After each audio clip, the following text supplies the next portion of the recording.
lapha ekhaya sithi Buyangothi. Ukhulile ungaka namuhla ngikhulise ngemali yeqolo. Mntanami uzosebenza ngokuyikhandla mntanami ukuthi uzokwazi ukuphakamisa nesibongo salapha ekhaya. Ngibe sengithi mina mama, namuhla ngiyahamba. Ube sethi mntanami uyaphi? Ngithe ngiya kaNdlovu Zedruma mama lapho inyama kayipheki kuphela amazinyo indoda. Ube sethi mntanami uyokwenzani? Bese ngithi njengoba usushilo mama ukuthi ukhulise ngegiciyelo ekhaya sithi Buyangothi.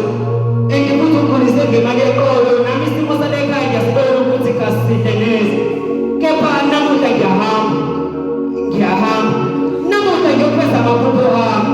Ngizothatha intupheko yami ngifake engqondweni yami. Inhloso yami ukuthi kusasa lami lingafani izolo lami uzalo lami. Ngifuna liqheke ngekusasa lami. Yize nginamandla etheni kepha ngibusizwe kamama ngidlalele ethembeni. Ngithe ngiphume ekhaya wathi ngifisela inhlanhla abana wami. Uzoqina indoda usebenze ngokukhandla phambili kwephokophela. Esala ekhaya isibongo usiphakamela. Ngiyazi mntanami anginamandla ukubeseka kepha engathi inkosi bakulondoloza izimfiso zakho.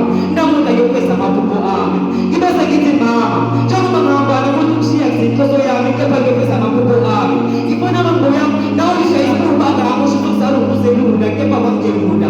Usikhulisa ngengiciyelo ekhaya sithi Buyangothi kepha ngifeze ngisho ngithi inkosi ayisoze sinikuthwala ungaphazi kwamanenzi ekhanyeni sokhokophela. Uyesu mhlawuphela wena upheko lapho sengibona usumamatheka usuhleli ngokukhululeka. Namuhla ngiyopheza